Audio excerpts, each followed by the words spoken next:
What? You figured out what? The greatest conspiracy of all time. Jesus, what is it, man? We remember Berenstain Bears instead of Berenstain Bears because they're from another dimension.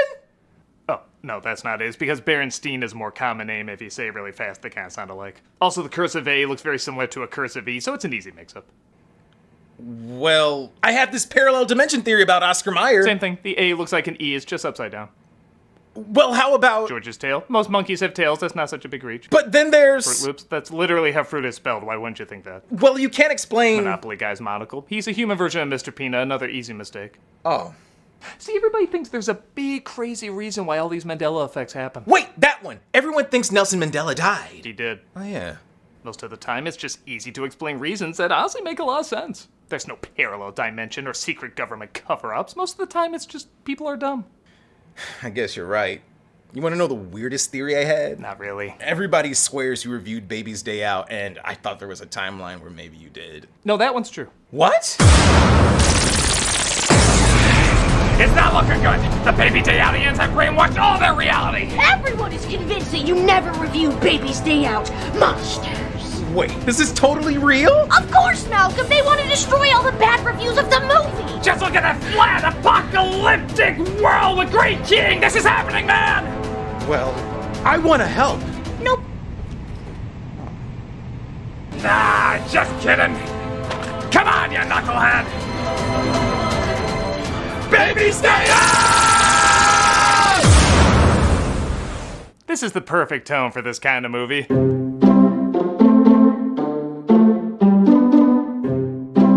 Whenever this film is brought up to me, it's in one of two ways. One is asking, hey, when are you gonna review Baby's Day Out? And the other being, man, I really loved your review of Baby's Day Out. I'll be honest, even I thought I reviewed this movie at one point. I think this happened because it's like a mix between Mr. Magoo and some of the lesser John Hughes movies like Flubber or Home Alone 3, which all of those I've reviewed. A part of me was actually pretty content having people think I reviewed this even though I didn't. But then I saw several clips of this movie have over 1 million views. Really? The 1994 movie that doesn't even have a Blu-ray release? The box office bomb that got Siskel and Ebert into one of their biggest fights? I'm really surprised at you. You should be ashamed of yourself. Go back and find out who attended that sneak preview. I saw all those children are in dear jeopardy of becoming Roger Ebert. God, they could argue about anything. Now, don't get me wrong, I'm sure most of these hits are from viewers that are about the same age as the protagonist. But still, between the people who grew up with it, people who still watch it, and people who want me to review it so much they think I already did, I probably should check it out. So I'm finally gonna take a look for the first time. Again, maybe. Whoa, Fruit of the Loom has that weird horn thing in this world. There is so much uselessness you are ready to explore. And that's definitely gonna go for you too, as we take a look at Baby's Day Out. It opens with the film, I guess making it clear this is supposed to be like one of those little golden books, but I don't know, I didn't see many crotches being set on fire in those. Not that I couldn't use a few. We're introduced to Baby Bink. Yes, that is the main character's name. In a nursery that looks more like where Mother May-I keeps her prisoners as opposed to a kid's room. Where they boarded a big blue bus. They were on their way to the big city. You ain't fooling me, lady. The opening credits weren't here a second ago. Baby's having his picture taken this morning. His parents are Lorraine and Ben, played by Lara Flynn Boyle and Matthew Glave. Say hello to old Willie for me. Old Willie isn't doing it. What the hell are you implying? Oh, the photographers, yeah. Cut to 3 criminals, played by Joe Mantegna, Joe Pantoliano, and Brian Haley. Mind if we call you Joe to avoid confusion? They pose as children's photographers in order to kidnap the baby and hold him ransom. But does that sound much worse than what he has to put up with from his own family? Bye-bye. Bye-bye. Bye-bye. Ooh, bye-bye. Is this what happens when the Coco Melon channel gets drunk? The nanny is played by Cynthia Nixon. Yeah, like I watch enough Sex and the City to make a joke about that. Who prepares Bink to be photographed. I am Mr. Charlie, photographer, the babe. I'd say, how can you not tell it's obviously a fake artist by 1994? It's how Tim Burton looked. A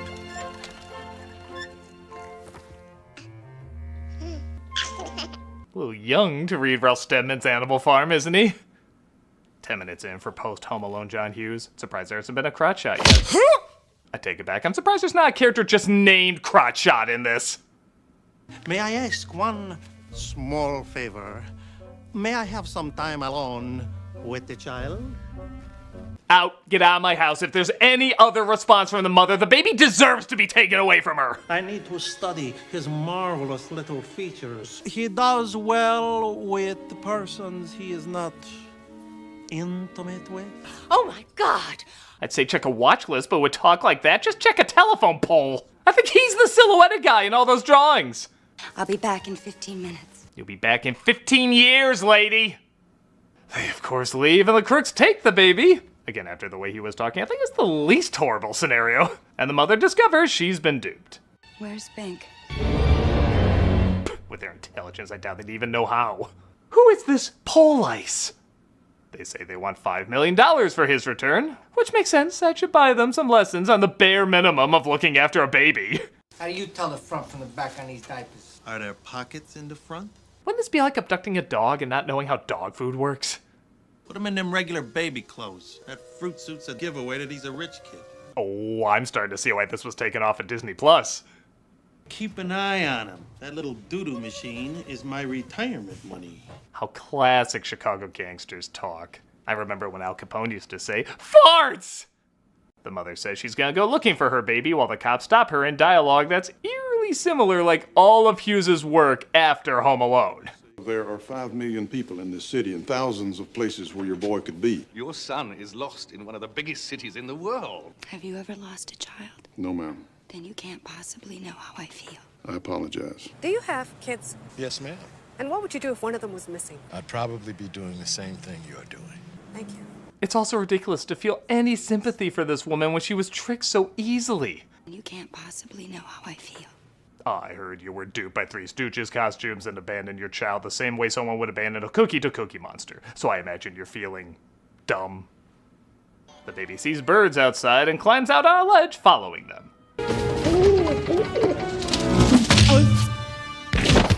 Okay, even on the shitty quality DVD, I can tell that's not the actor. It looks more like Patrick Warburton trying to be a Dick Tracy villain. Ed! Hey, Ed, what happened? This movie so quickly gets tired of its own slapstick that Mantegna gets another crotch shot and he already seems numb to it. Was there an earth tremor in this alleyway, or was someone just really lazy about combining these two shots? Though that would mean someone would have to half-ass something in this movie, and I just can't believe that. The baby gets out on the street and hops on the bus because it reminds him of the bus in the storybook. Get to the right, Eddie, get to the right. Yeah, if I was a criminal, I'd drive something as inconspicuous as that. What the hell even is that thing? It looks like if the Indians from Peter Pan designed Homer's car of the future. Even the turtle van would be like, dude, you need like a fedora hat or something. Driver, next stop, please. The baby gets into a lady's bag as the crooks stop the bus. Did baby get off this bus? No baby, but it looks like Carol's blowing a bubble. They see the baby in the bag, and rather than, oh, I don't know, just say their baby's in the bag, they follow her and get beat up. Chicken! Can I just pretend the same guy didn't write these? I have to understand humanity with this information. The baby makes his way into Macy Fields when a lady stops him and thinks she's returning him to the child care center. There you go, my little escape artist. What are you in for? Look who's talking, you. Baby geniuses. Oh, get away from me.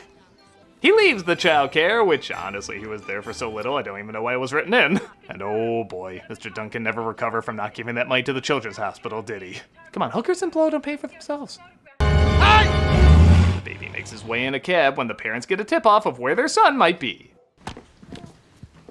Oh yeah, that's the brown hair on my blonde kid's head. Oh, fake out, darn!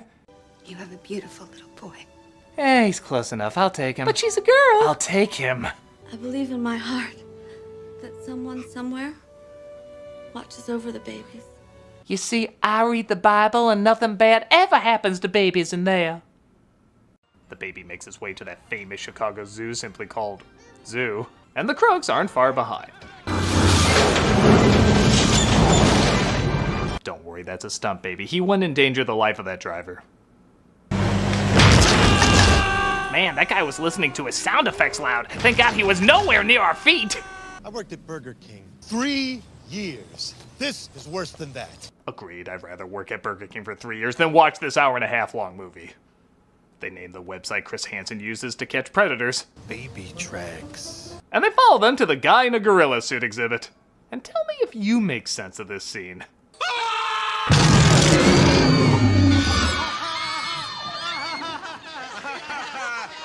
Oh, I get it. We're all insane! Funny enough, this is one of the few scenes I actually think is done well. Because it's legit a little suspenseful and therefore kind of humorous. It really soaks in them wondering if this gorilla's gonna be friendly or goddamn kill them. It's one of the few times the slow pacing actually works to the film's advantage. And yeah, it is pretty funny how the gorilla's reaction just flips on a dime.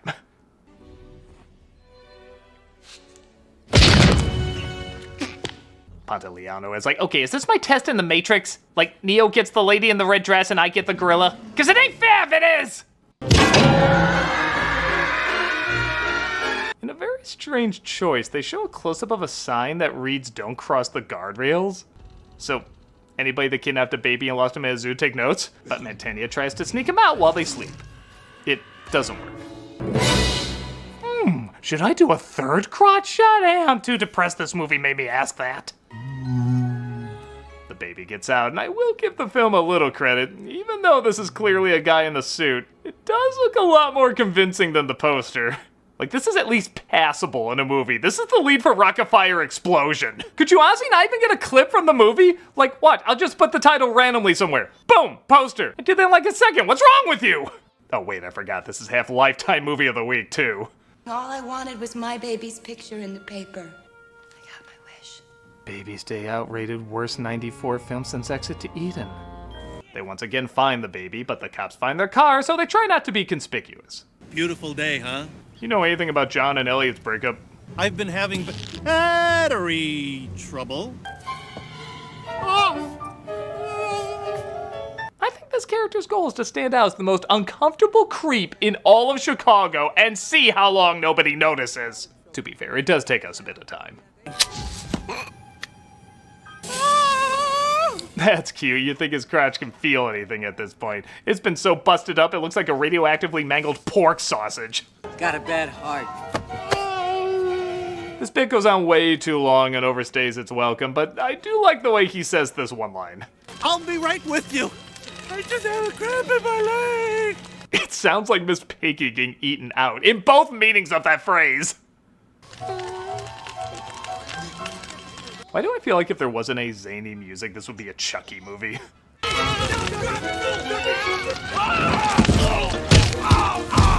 This is basically that Joe Pesci scene where he got shot in the balls, combined with the Passion of the Christ. Yeah, cut to the drama of a mother fearing for her missing child. That follows beautifully after Great Balls of Fire here. I'm actually shocked I didn't play that song. Where's my little boy? What's he doing? Is he setting somebody's crotch on fire? Is it cringy as hell? The only other thing a movie like this promises outside of crotch shots is construction work. Sleepy, what you doing up there?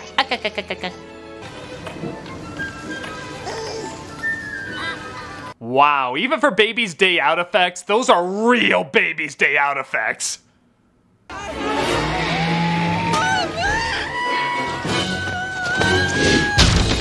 Dead. Of course, hijinks happen with the crooks falling over each other and the baby blissfully unaware of the danger he's in. That's 4! 4 times the crotch shot wasn't funny!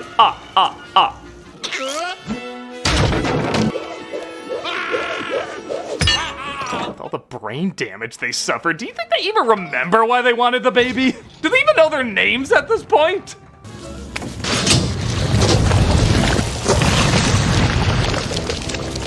You Can't Do That on Television has been an out-of-fashion production. The baby crawls away. We're given way too good a shot for a film like this, and the criminals seem bested once more. Hey, we're down here. Don't worry, we're equally gooped. And equally undeserving of laughter.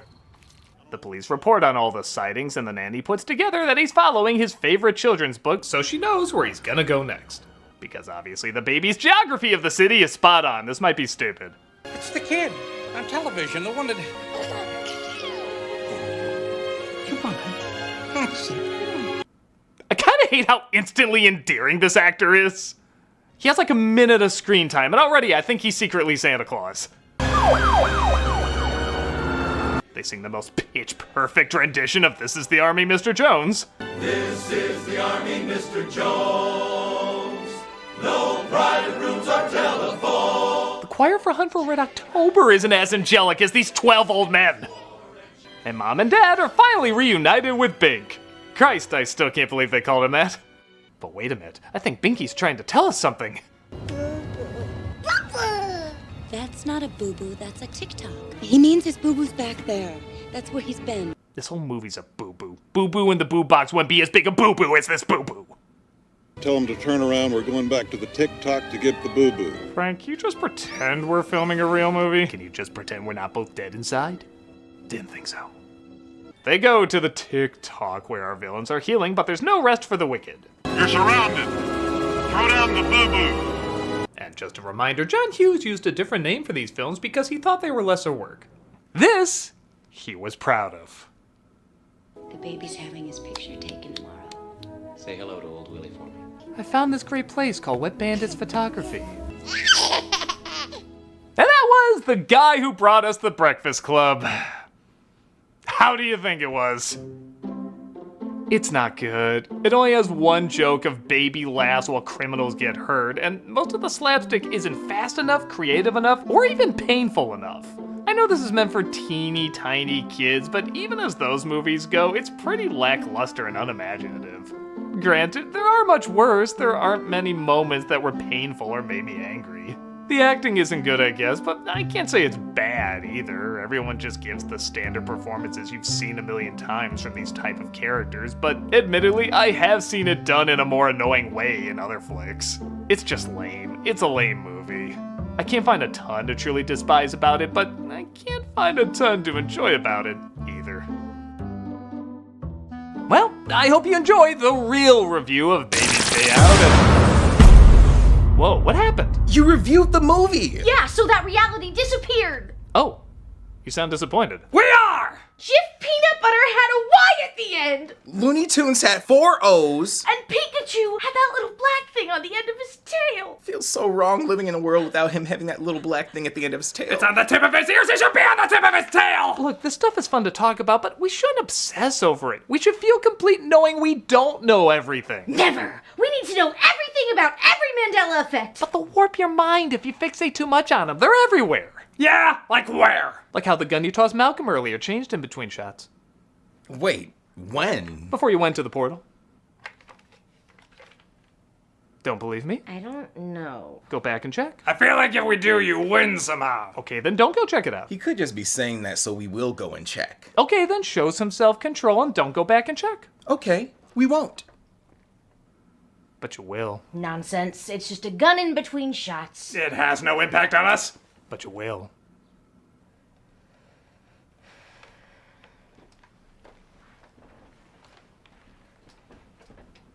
You will.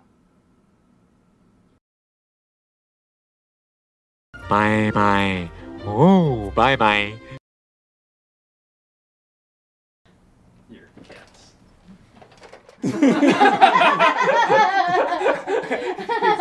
that dinner?